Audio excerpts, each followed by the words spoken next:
어느 날 성 프란체스코의 사랑하는 제자 한 사람이 깊이 묵상하면서 기도하다가 환상을 보게 돼요. 이 환상 중에 천국에 이끌려 가는데 천사가 천국을 구경시켜 주는데 다 이렇게 보니까 세상에서 희생하고 헌신하고 주를 위해서 봉사하고 심지어는 예배 드릴 때 얼마나 정성을 들인 것까지도 다 기록이 돼 있고, 또 그리고 상급이 다 있고 그 보좌가 다 각자 있는데 가장 높은 곳에 이름이 써 있질 않아요. 비워놨어. 그래서 천사에게 물었답니다. 저 가장 높은 곳에 있는 그 보좌는 누구의 것입니까? 누구를 위해서 준비해 놓은 겁니까? 그랬더니 천사가 즉시 대답을, 그거야 당신 스승님 프란체스코 것이다. 자기가 참 스승님이지만, 우리 스승님이 그 정도 하나님 앞에 인정을 받고 하나님이 그렇게 사랑했던가? 뭐 별로 한 것도 아닌 것 같은데 자기가 볼 때 좀 질투심도 나고, 그래서 환상에 속에서 자기 스승님을 유심히 다른 때보다 계속 날마다 쫓아다니면서 지켜본 거예요. 도대체 무슨 그렇게 복받을 일을 했고 얼마나 그렇게 하나님 앞에 사랑받을 만한, 인정받을 만한 겸손한 사람인가. 천사가 분명히 세상에서 가장 겸손하고 훌륭한, 하나님이 사랑하는 당신의 스승 성 프란체스코, 이렇게 말했기 때문에 얼마나 겸손하고 얼마나 하나님 앞에 사랑을 받을 만한 그런 사람인가를 아무리 찾아봐도 찾지를 못해요. 자기가 볼 때는 그렇게 하나님 앞에 복받을 그런 사람이 아니요. 조금 그냥 훌륭하다, 그 정도는 인정을 하지만 그렇게 가장 높은 곳에 보좌를 만들어 놓고 상급을 받을 만한 사람은 아닌 것 같은데 아무리 찾아봐도 찾지를 못해서 하루는 그냥 둘이 딱 있을 때 물었답니다. 선생님은 자기를 어떤 사람이라고 생각하십니까? 그때 즉시 이 프란체스코가 대답하는 거예요. 그거 이 세상에서 나는 가장 악한 사람이네. 세상에서 가장 죄를 많이 짓고 죄인 중에 죄인, 나같이 죄인이 아마 없을 거네. 그러고 계속 이야기하니까 그 말문 그냥 끊고, 선생님, 그런 가식적이고 허망한 거짓말 좀 하지 마시고 진짜로 선생님은 어떤 사람이라고 말씀하신지 한번 이야기 좀 해보세요. 그때 이 프란체스코 하는 말이, 아니요, 당신이 지금 나를 몰라서 그러지. 세상에서 가장 악한 사람. 계속 대화하는 거예요. 이 제자가, 세상에 그렇게 살인 강도도 많고 도둑놈도 많고 간음한 자 얼마나 죄인들이 많은데 그런 사람보다 자기가 제일 가장 악하고 죄인이라고 하고 제일 악한 사람이라고 하면 누가 믿겠습니까? 세상 사람들이 다 존경하고 선생님을 성자라고 부르는데 그런 거짓말이 어디 있습니까? 제발 좀 솔직하게 좀 대답해 주세요. 자네가 나를 너무 몰라서 그래. 아마 알고 보면 자네도 나를 알 거야. 얼마나 본질적으로 처음부터 나는 얼마나 악한 사람이었고 지금도 얼마나 죄인인지 겉으로는 남들이 볼 때는 지금 몰라가지고.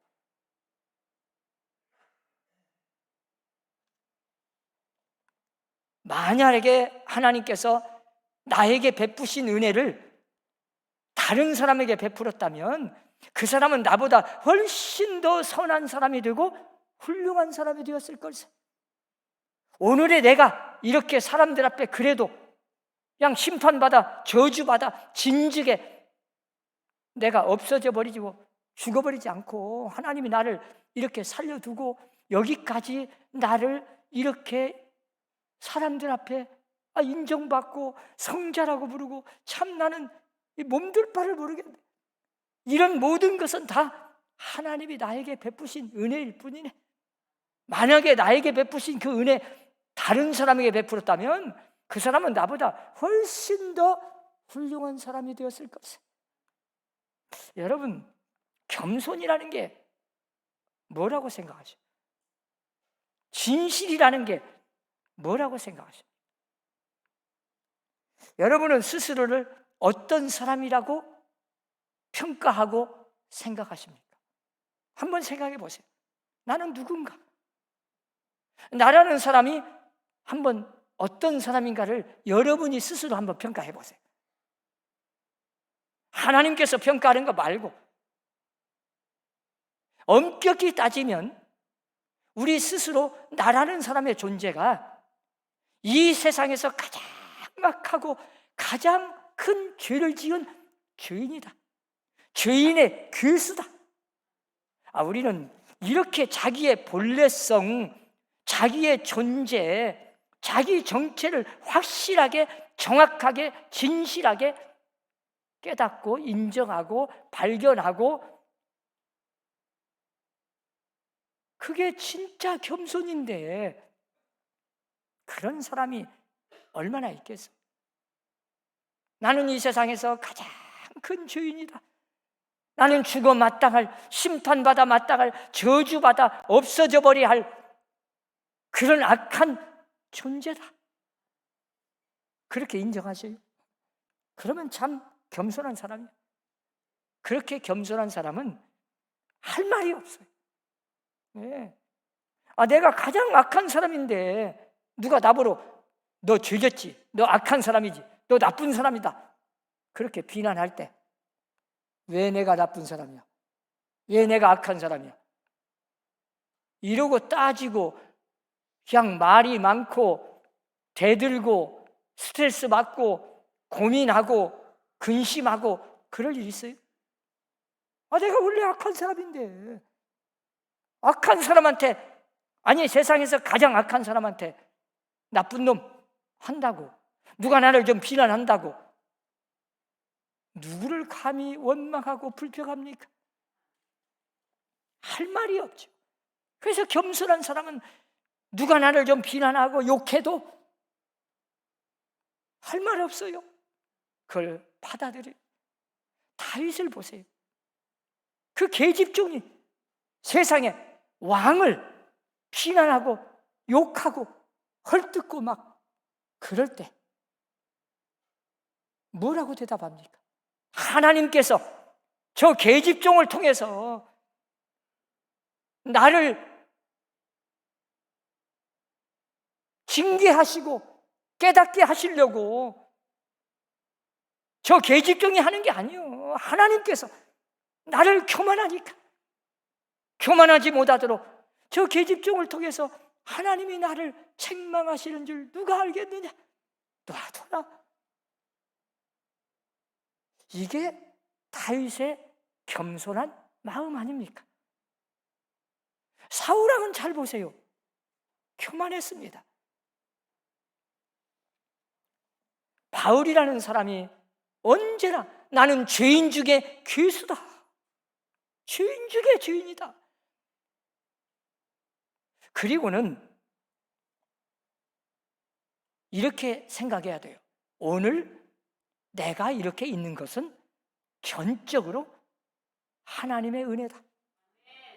오늘의 내가 있는 건 세상에서 가장 악한 죄인인 나를 심판받아서 진즉에 하나님이 그냥 저주해서 진즉에 멸망의 길로 가버렸어야 할 나를 오늘 이렇게 살려두시고 주일날 복된 날 하나님의 성전에 나오시고 하나님 앞에 예배를 드리고 이렇게 복받고 대한민국에 태어나서 서남교회에서 신앙생활을 한다는 자체가 엄청난 하나님의 은혜인 줄로 믿으시기 바랍니다. 이게 내 힘으로 된 게 아니요, 내가 잘나고 똑똑해서 그런 게 아니요, 내가 그렇게 본래 착하고 선하고 의롭고 다른 사람보다 죄 안 짓고 천만에요. 하나님의 은혜로 오늘의 내가 있는 거예요. 어느 날 빛의 천사로 가장을 한 사탄 마귀가 저 사막에서 깊이 묵상하며 기도하는 교부 한 사람에게 찾아갔어요. 시험을 주려고. 마귀는 언제나 하나님 앞에 복 받는 사람 꼴을 못 봐. 그래서 어떻게든지 시험을 걸어서 유혹을 해서 넘어뜨리려고 가서 첫 인사가 이 사탄 마귀가 가장을 했어요. 둔갑을 해가지고, 나는 가브리엘 천사인데 하나님께서 당신에게 복을 주라고 나를 보냈습니다 하고 첫 마디 인사를 해. 아니, 이 사탄 마귀가 자기가 가브리엘 천사라고 거짓말을 하면서 하나님이 가브리엘 천사를 나를 보내가지고 당신에게 복을 주랍니다 하고 인사를 하니까 대뜸 그 교부가 당장 손사래를 치는 거요. 아닙니다. 분명 잘못 찾아온 것 같습니다. 하나님께서 감히 나 같은 주인에게, 나 같은 사람에게, 가브리엘 천사까지 보내서 복을 줄 리가 없습니다. 아마 다른 사람에게 보냈는데 나한테 잘못 찾아온 것 같습니다. 잘 생각해 보시오. 하니까 그냥 이 사탄이 시험을 주러 갔다가 슬그머니 그냥 도망쳐 가버렸답니다.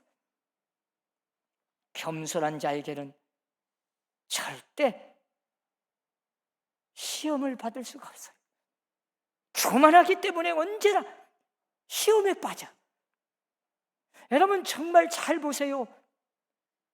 시험에 넘어갈 때 신앙생활 잘 하다가도 어느 순간에 나도 모르는 사이에 교만해져 가지고 사탄 마귀의 시험에 빠질 때가 얼마나 많은지.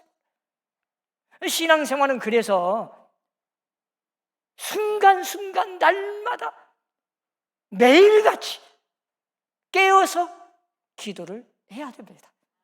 예수님께서 말씀하셨어요. 시험에 들지 않도록 깨어 기도하라. 이 깨어 기도하라는 말은 긴장감을 가지라 그 말이에요.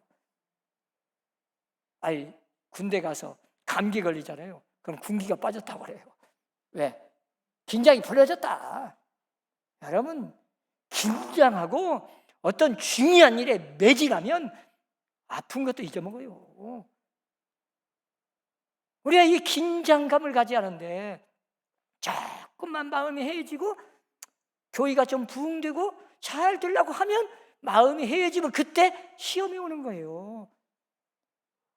언제나 신앙생활에는 사탄 마귀와의 영적인 전쟁이기 때문에 시험에 들지 않으려면 깨어서 기도해야 돼요. 긴장감을 가지고 마귀에게 틈을 주지 말라. 조금만 틈만 보이면 마귀는 벌써 우리에게 시험을 걸려고 찾아온다. 그러니 깨어서 긴장감을 가지고 매일같이 순간순간 시험에 들지 않도록 깨어 기도하라. 여러분의 마음속에 혹시 아직도 누구를 미워하고 있습니까? 누구를 원망하고 불평하고 있는 것은 없습니까? 마음속에 갈등이 있고 막 고민이 있고 근심 걱정 없어요? 아직 지금도 낙심을 하고 있지 않아요? 이런 모든 것의 원인은 잘 보세요. 뿌리는 교만입니다. 교만하기 때문에 내 마음속에 번민이 있고 고통이 따르고 근심 걱정이 생기고 누구를 원망하고 미워하고 이런 모든 것은 다 내 마음속에 교만의 뿌리가 있기 때문이에요. 겸손한 사람은 아무런 근심 걱정이 없어요. 모든 것을 하나님께 맡기고 어떤 고난이 있으면 이건 당연히 내가 받아야 할 고난이에요. 믿음으로 생각하면 이 고난이 나를 연단 훈련시켜서 나를 쳐서 복종시켜서 하나님을 더 가까이 하고 복을 받게 하기 위한 것이니까 기쁨으로 받아들여요. 그걸 가지고 왜 나만 이렇게 고난이 있습니까? 왜 남은 아닌데? 그리고 남 탓하지 마세요. 환경 탓하지 마세요. 정치 탓도 하지 마세요. 남편 탓하지 마세요. 알고 보면 뿌리는 내 마음속에 교만이 있기 때문에 언제나 남 탓을 하고 불평을 하고 원망을 하고 감사가 없는 거예요. 겸손한 자는 어떤 상황 속에서도 범사에 감사하는 거예요. 어떤 환경 속에서도 기쁨이 솟아나는 거예요. 그게 바로 예수를 제일 잘 믿는 겸손한 신앙이에요. 오늘 본문은 유명한 사도 바울의 기독론이 나와요. 예수 그리스도는 이런 분이다. 여러분, 예수님은 누군지 아세요? 그냥 하나님의 아들, 하나님의 아들이신 예수님은 도대체 어떤 분일까? 오늘 본문에 보면 간단하게 한마디로 표현합니다. 예수님은 겸손이다. 겸손한 자다. 어느 정도 겸손했냐? 하나님이 사람이 되셨다. 사람의 모양으로 오셨다. 아니, 그분이 사람이 되는 게 아니에요. 원래 하나님이셔요. 그런데 하나님과 동등됨을 취할 것으로 여기지 아니하시고 사람의 모양으로 나타나서 사람이 되었다. 그분은 거룩한 의로우신 죄가 없으신 전능하신 하나님이신데 죄인인 인간, 죄인으로 오셨어요. 죄인이 되어 주셨어. 참, 그 신학적인 용어로 비하라는 것이 예수님만큼 낮아지시고 겸손한 분은 세상 천지에 없습니다. 그래서 이 겸손의 4단계로 오늘 본문에서 예수님을 설명한 거예요. 첫 번째가 뭐냐? 자기를 비웠다. 참, 다른 말로 말하면 비한데, 자, 하나님과 동등하신 전능하신 세상 천지를 창조하신 조물주 하나님이 세상에 내려와서 사람의 몸을 입고 사람으로 태어나셨어요. 이보다 더 낮아지신 분이 어디 있습니까? 다 내려놓고 낮아지고 완전히 자기를 비웠다. 그것도 스스로 비웠다. 억지로 비운 게 아니에요. 요한복음 10장 18절에 보면 이런 말씀이 있어요. 이를 내게서 빼앗는 자가 있는 것이 아니다. 내가 스스로 버리노라. 나는 버릴 권세도 있고 다시 얻을 권세도 있으니 이 계명은 내 아버지께로부터 받았노라. 여러분, 예수님처럼 이게 진짜 겸손입니다. 스스로 버렸어요. 자발적으로 자기를 비우는 것이 곧 겸손이에요. 예수님은 겸손하신 분이요. 여러분, 누구를 뜨겁게 사랑해 본 일 있어요? 내 목숨 걸고 사랑해 본 일 있냐고. 그러면 자기가 없어집니다. 나라는 사람이 없어져요. 정말 내 목숨처럼 사랑하고 내 목숨을 바칠 만큼 사랑하면 나라는 사람은 다 없어요. 내 자존심, 명예, 욕심, 내 이익, 내 영광 다 포기해버리고 완전히 없어지고 그 사랑하는 사람에게 다 그냥 줘버리는 거예요. 이게 자기를 비운 거예요. 예수님이 그렇게 비웠어요. 참. 그리고 되어주셨다. 죄인이 되어주셨다. 참, 여러분, 철저하게 자기를 비워서 다른 존재가 되어버린 거예요. 원래는 의인인데, 죄가 없으신 분인데, 죽지 않아도 될 뿐인데 죄인이 되어가지고 죽어주신 거예요. 그리고 세 번째는 죽기까지 복종하셨다. 참, 여러분, 예수님은 십자가에서 죽는 것이 하나님의 뜻이라 깨달으셨어요. 기도하시고 응답을 받으셨어요. 나는 죽지 않아도 되지만 저 온 인류가 죄를 지어 죄값으로 사망에 처하고 심판받고 저주받아서 죽어야 되는데, 내가 죄인이 되어가지고 그 온 인류를 위해서 내가 하나님의 뜻에 죽기까지 복종하셔서 십자가에 죽으셨다. 그게 오늘 본문에 표현하는 거죠. 여러분, 하나님의 뜻이라면 내가 철저하게 십자가에 못 박혀 죽어야 돼요. 그게 겸손이고 그게 예수 믿는 사람이고 하나님을 기쁘시게 하는 거예요. 오늘 본문에 보세요. 그리스도 예수의 마음을 품고 예수님을 기쁘게 해보세요.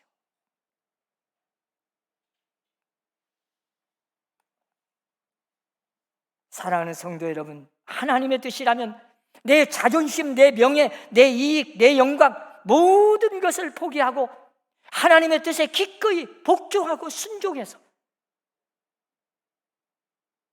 하나님께만 영광을 돌리는 겸손한 선함교회 성도들 신앙이 되시기를 바랍니다. 그랬더니 네 번째로는 하나님께서 그를 높이셨습니다. 우리가 야고보서 4장 6절에 보세요. 교만한 자를 하나님께서 물리치시고 겸손한 자에게 은혜를 베풀어 주신다고 말씀합니다. 겸손한 자는 하나님께서 높여주셔. 교만한 자는 하나님이 꺾어버리고 대항해서 물리쳐버리고, 사울 왕처럼 교만하니까 하나님이 꺾어버리고 버려버리고, 다윗처럼 겸손한 자에게 은혜를 베푸시고. 그래서 우리는 오늘 본문에서 결론적으로 말씀하셔요. 너희 안에 이 마음을 품어라. 곧 그리스도 예수의 마음이니. 그러면 예수님의 마음이 뭐요? 겸손입니다. 잠언 22장 4절에 보면 이런 말씀이 있어요. 겸손과 여호와를 경외함의 보상은 재물과 영광과 생명이니라. 자, 하나님을 아무리 잘 믿어도 평생 몇십 년을 봉사하고 희생했다고 하고 산을 옮길 만한 기적을 일으키는 능력 있는 믿음이 있다고 할지라도 겸손하지 못하고 교만했다면 다 하루아침에 헛것이요, 무너져 버리요. 하나님께서는 인정을 안 합니다. 철저하게 하나님을 두려운 마음으로 하나님을 잘 섬기되 겸손한 자, 그래야 하나님의 은혜를 끝까지 유지하고 그 모든 축복이 계속 이어지고 천국까지 갈 뿐만 아니라 이 땅에서뿐만 아니라 저 하나님 나라에 가서도 복을 받는, 상급을 받는 이 축복은 반드시 겸손히 뿌리가 있어야 돼요. 그래서 언제나 우리는 하나님 앞에 겸손해야 돼요. 사랑하는 선함교회 성도 여러분, 너희 안에 이 마음을 품어라. 교만하지 말라. 하나님이 싫어한다. 하나님께서 반드시 심판한다. 겸손하라. 겸손한 마음으로 언제나 어떤 상황 속에서도 하나님의 뜻이라면 기꺼이 복종하고 십자가에 죽기까지 복종하신 주님의 뜻에 따라 우리는 언제나 주님의 뜻이라면 복종하고 순종하여 하나님께 영광을 돌리고 하나님 앞에 복을 받는 믿음의 성도들이 되시기를 주의 이름으로 축원합니다. 기도합시다.